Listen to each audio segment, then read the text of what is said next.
ভালো গাছ হবে, কি সুন্দর লাগবে দেখতে এরকম জিনিস।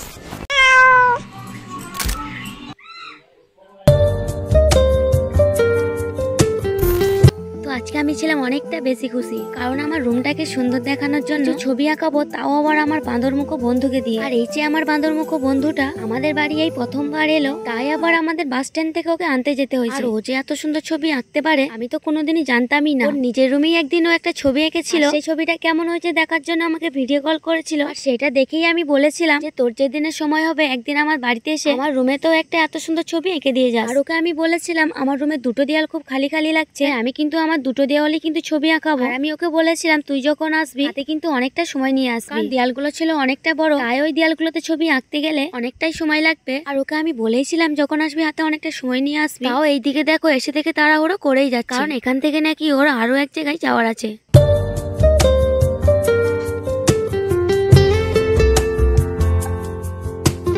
তোকে আমি কেন বাঁদরমুখো বলি জানিস? কারণ এই যে তুই যে কাজটার জন্য এসেছিস এই কাজটা তো আগে শেষ কর, তারপরে না হয় তুই যেখানে যাওয়ার যাস। আর এই যে এখানে ও বারবার বলেই যাচ্ছিল যে আমি কিন্তু এই দিকে দেওয়ালে ছবিটা এঁকেই চলে যাবো, কারণ আজকে আমার একটা খুবই দরকারের কাজ আছে, তাই আমি যতটা পারবো এই দিকে দেওয়ালে এঁকে দিয়ে চলে যাবো। আর তোর রুমে যে দেওয়ালগুলো বাকি আছে কোনো একদিন আমি এসে এই দেওয়ালগুলোতে এসে ছবি এঁকে দিয়ে যাবো। ও যখন এতবার করে বলছে যে আমার দরকারি কাজ আছে, তাই ওকে আমি আর জোর করলাম না, কারণ কি জানো তো জোর করে কোনো কিছুই হয় না।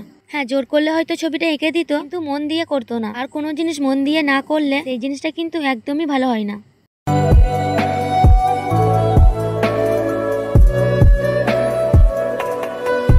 আর ওকে কিন্তু আমি একবারই ফোন করে বলেছিলাম যে আমাদের বাড়ি এসে আমার রুমে একটা ছবি এঁকে দিয়ে যাস। আর দেখো একবার বলতেই কিন্তু আমার বাড়ি চলে এসে ছবিটা আঁকার জন্য। আমার কাছে এটাই অনেক, কারণ এখনকার দিনে তো টাকা ছাড়া কেউ কিছুই করে না। আর ও সেখানে কষ্ট করে এসে আমার রুমে ছবিটা এঁকে দিচ্ছে। আর হ্যাঁ, এবার কিন্তু তোমরা বলবে যে ছবিটা আঁকতে আবার কিসের কষ্ট, কারণ এই যে ও একভাবে দাঁড়িয়ে আর কতটা ধৈর্য নিয়ে ছবিটা আঁকছে। আর একবারও যদি ওর হাতটা এদিক থেকে ওদিক হয়ে যায় তাহলে একবারই কিন্তু ছবিটা নষ্ট হয়ে যাবে। তারপরে কিন্তু সেই কাজটাই আবার ওকে নতুন করে করতে হবে। আর সেই জিনিসটাই যদি আবার নতুন করে করতে যায় তাহলে কিন্তু এই যে ওর ধৈর্য আর সময় এই দুটো নিয়ে ওকে কিন্তু আবার প্রথম থেকে করতে হবে। আর হ্যাঁ, কি জানো তো সব কাজেতেই কিন্তু কষ্ট আছে, সেটা ছবি আঁকা হোক বা অন্য কিছু। আর এই যে ওর হাতের কাজটা দেখো কতটা সুন্দর, জানি না যে ক্যামেরাতে কতটা বোঝা যাচ্ছে, তোমাদের দেখতে কেমন লাগছে, কিন্তু আমার তো সামনে থেকে দেখে অনেকটা সুন্দর লাগছে। আর এই যে এখানে ওর ছবিটা আঁকা কিন্তু অনেকটাই হয়ে গেছে, আর ওর কালো রংটা দিয়ে যা কাজ ছিল সবটাই করা শেষ। আর এই যে এই সবুজ রংটা দিয়ে ওর যা কাজ আছে এই কাজটা করলেই কিন্তু ছবিটা আঁকা শেষ। আর এই যে এখানে কিন্তু বেশিক্ষণ হয়নি যে ও ছবিটা আঁকতে শুরু করেছে, তাও এই যে দেখো কতটা কম সময়ের মধ্যে ছবির অর্ধেকটা আঁকা শেষ করে ফেলেছে। আর এই যে এখানে আমি কিন্তু ভাবছিলাম এই ছবিটা আঁকতে গেলে প্রায় 1 থেকে 2 ঘন্টা লেগে যেতে পারে, কিন্তু এই যে দেখো কতটা কম সময়ের মধ্যে ছবিটা আঁকা প্রায় শেষের দিকে করে ফেলেছে। আর এই যে এখানে আমি বসে বসে ভাবছিলাম ওর ছবিটা কখন আঁকা শেষ হবে, আর ছবিটা সবটা আঁকা হয়ে গেলে পুরো ছবিটা দেখতে কেমন লাগবে। আর এই যে শুধু আমার এই দেওয়ালে ছবিটা আঁকা হলো, ছবি আঁকতে আমার কিন্তু এখনো একটা দেওয়াল বাকি আছে, সেই দেওয়ালে কি ছবি আঁকবো আমার তো সেরকম কিছু জানাই নেই। তোমরা অনেকে তো আমাকে কমেন্ট করে বলো যে দিদি এটা করো ভালো লাগবে, ওটা করো ভালো লাগবে। আমার রুমে যে খালি দেওয়ালটা পড়ে আছে তো সেটাতে কিরকম ছবি আঁকলে ভালো লাগবে তোমরা কমেন্টে অবশ্যই বলো। আর এই যে ও দেওয়ালে ছবিটা আঁকছে এটা কিন্তু ওর নিজের মন থেকেই আঁকছে, আর ও আমাকে অনেকবার জিজ্ঞাসা করেছে যে তুই দেওয়ালে কি ছবি আঁকবি, আর আমি ওকে বলেছিলাম আমার তো সেরকম কিছু জানা নেই, তো যেটা ভালো লাগবে সেটাই এঁকে দিস। আর এই যে ওর রুমে যে ছবিটা ও এঁকেছিল সেই ছবিটাই আমার রুমে আঁকছিল, কারণ ওর রুমের ছবিটা আমার খুবই পছন্দ হয়েছিল, তাই ওর রুমের মতো আমার রুমও ছবিটা এঁকে দিল। আর এইদিকে ও বলছিল দেখ তোর পছন্দ হয় কিনা, আর যে দেওয়ালটা বাকি আছে সেই দেওয়ালে কি ছবি করবি তুই পছন্দ করে রেখে দিস, তোকে তোর পছন্দ মতো সেটাই করে দেবো। আর এই যে দেখো ছবিটা আঁকাও কিন্তু প্রায় শেষ, ছবিটা কেমন লাগছে অবশ্যই কমেন্ট করে বলবে।